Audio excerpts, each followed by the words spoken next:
Hay una guerra entre Ucrania y Rusia. Rusia sigue avanzando, anexó Putin las tierras ocupadas. Bueno, y esto generó una gran preocupación en Ucrania, que dice que esos referendos son falsos.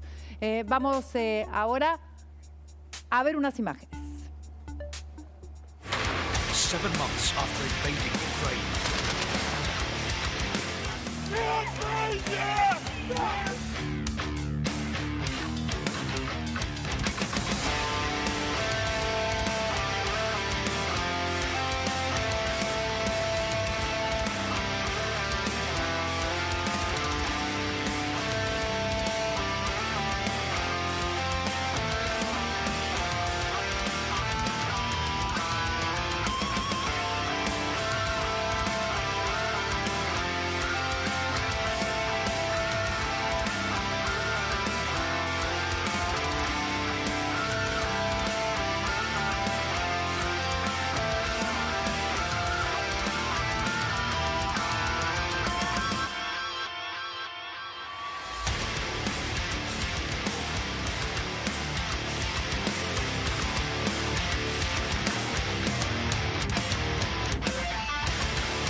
Esto es lo que está pasando en el mundo, esto Sí. es lo que está pasando en Ucrania. Y está Norberto Ortiz acá en el piso para profundizar este tema, para saber qué es lo que significa esta anexión de alguna manera obligada, ¿no?, de Putin tomando estas tierras, diciendo que estas tierras en realidad son rusas y que van a ser ciudadanos para siempre. Norberto, buenas tardes. Gracias. Sí. El tema pasa que desde 2014 eso era el plan que tenía Putin, sin dudar. Lo planteamos quizás con el diario del lunes, ¿no? Porque lo estamos viendo ahora en este momento, pero pasaron muchas cosas, murieron muchas personas en toda esa región y ahora no solamente es la región del Donbass la que está anexada, sino que es todo el cinturón que va del este hasta Crimea, que fue lo que anexó también en 2014. Entonces, es parte de un plan esto, es parte de una cuestión de esperar que Merkel no estuviera en el poder en Alemania, que Trump no estuviera en Estados Unidos, que se dieran las condiciones en el mundo. Hasta la pandemia ayudó para debilitar un montón de cosas que han jugado en contra de la humanidad, de la gente que ha muerto. Hablemos un minuto de lo que pasa dentro de Ucrania, porque Ucrania también tiene su propio conflicto interno que de algún modo da lugar a la locura, ¿no?, del Kremlin y de Putin. El tema, creo yo, fundamentalmente en Ucrania... Es un abordaje que en general no se hace, claro, y me parece que es oportuno también... Mira, yo siempre mido todas las cosas en función del desastre humanitario que provoca la acción de los líderes, de los gobiernos. Y acá tenemos para ver dos vistas realmente importantes. Volodymyr Zelensky se erigió como un líder que para nuestra cultura occidental es una persona que lleva las riendas de la libertad.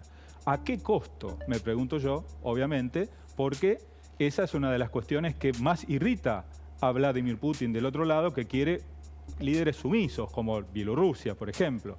Entonces, cuando se plantea quién se para adelante, no solamente está Zelensky, está la OTAN, con todo su armamento y con todo lo que necesitan probar también, ¿no? Seamos sinceros. Está la OTAN, ¿no? Está la OTAN, está Estados Unidos, ¿no? Está bueno, Europa, la Unión Europea, que además está en un problema gravísimo que tiene que ver con la energía, porque hubo unos escapes abajo del mar, en el Báltico, que también dicen que son sabotajes. O sea, Europa y OTAN, toda OTAN, dice que son sabotajes exprofeso desde Rusia. Rusia acusa a los otros. O sea que ahí también hay una guerra que se puede desatar bajo el mar, ¿no es así? El Nord Stream 2 ahora, por todo lo que perdió de metano, se equiparó con el agua, entonces no pierde más. Pero hay cálculos de, no sé, por ejemplo, el equivalente al gas que los autos provocarían, de millones de autos, en el efecto invernadero, lo negativo que puede llegar a tener esto, bueno, los equivalentes son de millones de autos funcionando, por ejemplo, por ese escape, solo por eso. Claro. En el Nord Stream 1 no se sabe porque todavía no llegaron a ver cuál fue el daño y sigue la ebullición. Claro. El desastre ecológico, ni hablemos de Zaporizhia, ¿no? Claro. Detuvieron en las últimas horas un grupo armado ruso, una patrulla rusa, detuvo al director de esa central nuclear, la más grande de Europa. O sea, por donde miremos hay un desastre. Correcto. O que está por venir. Norberto, espérame para compartir ahora con Carlos Rucau. Ustedes saben que entre otras funciones fue vicepresidente de la Nación. Cuando me dicen que está Deja preguntarle algo a Norberto, dale, aprovechamos el tiempo. Sí. Norberto, una vez que Putin logra anexar estos cuatro territorios ucranianos a Rusia, ¿puede cambiar la lógica de la guerra? O sea, que todas las tropas rusas se retienen a cuidar estas 4 zonas expropiadas y que se libere la posibilidad de invadir Kiev, por ejemplo. Claro. Mirá, yo creo que estos 7 meses en los que se perdieron muchísimas vidas, de los dos lados, 50.000 rusos, dice la OTAN. Así que imagínate si no le costó a Rusia, a Rusia en realidad, a Putin parece que no le importan las vidas. Pero me refiero que si en todo este tiempo, en vez de haber ocupado toda Ucrania, hubiesen ocupado esa región, como lo planteamos desde el primer momento, porque lo viene haciendo desde hace mucho tiempo, incluso siempre cuento que voltearon un avión con civiles donde estaban holandeses, donde, ¿se recuerdan de eso? Y eran fuerzas prorrusas. En el 2014 me acuerdo haber hecho la cobertura de eso y era un desastre y no pasó nada. Entonces va midiendo. Permitime, ahora sí que está Carlos Rucau con nosotros para sumarse a esta conversación fundamental, porque hay temor por una guerra nuclear.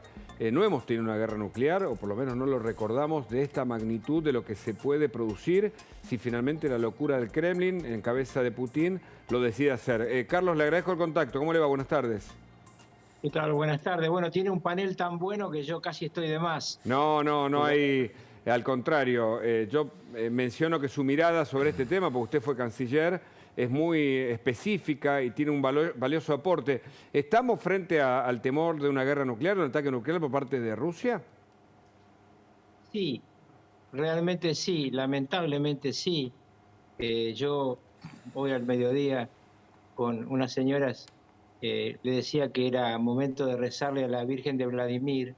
La Virgen de Vladimir es una presencia de la Virgen que es aceptada por la Iglesia Ortodoxa rusa y la Iglesia Católica, y seguramente muchas madres rusas y muchas madres ucranianas, pero también muchas madres polacas y de los países bálticos deben estar pidiendo que Putin no le haga caso a su títere checheno, que hace unas horas acaba de haber pedido una arma nuclear táctica luego que ha hecho Ucrania un logro militar muy imprevisto, creo, para todos los que analizamos la realidad, que es tomar Limán.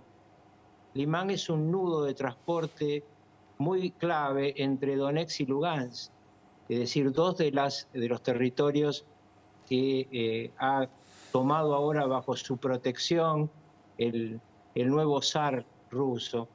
Y el riesgo es muy grande, pero yo quisiera, cuando recién se citó el tema de lo que Zelensky ha hecho, yo creo que Zelensky representa el espíritu de los que aprendieron, por haberlo leído, no por haberlo vivido, el drama de la cobardía de los líderes británicos y franceses ante el avance de Adolfo Hitler.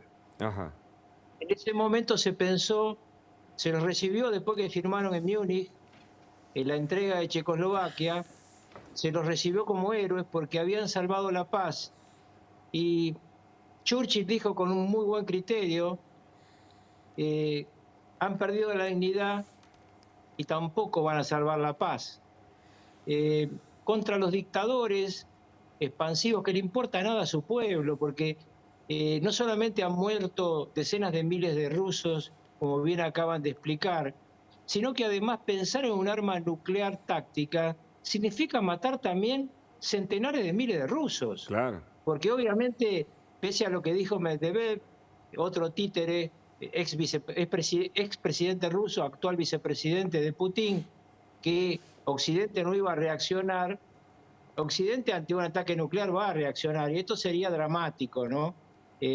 Tuvimos la oportunidad con la señora Mariana Arias, que sabe mucho de esto, compartir una nota ya en el más y hablábamos justamente del riesgo que significa para la humanidad la situación que se ha planteado. Es una situación que nadie podría pensar que ocurría en el siglo XXI.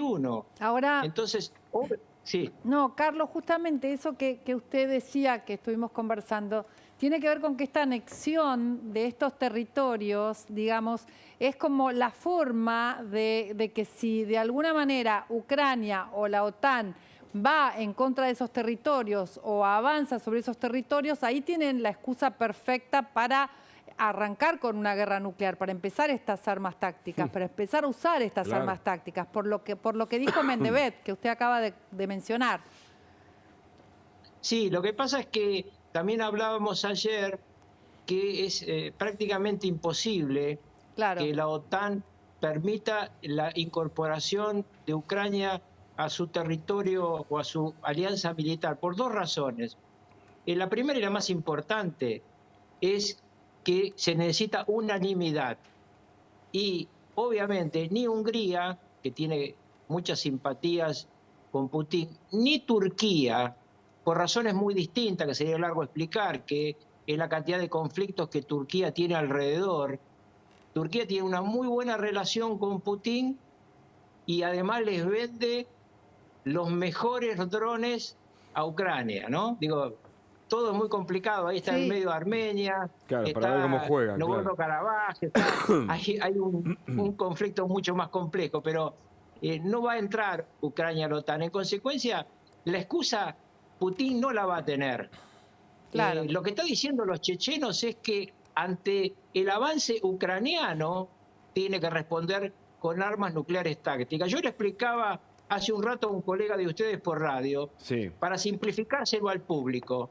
Esto es como si usted se va a trabajar y en su departamento se mete un señor, cambia la cerradura y cuando usted vuelve y quiere entrar, un amigo le dice pegarle un tiro.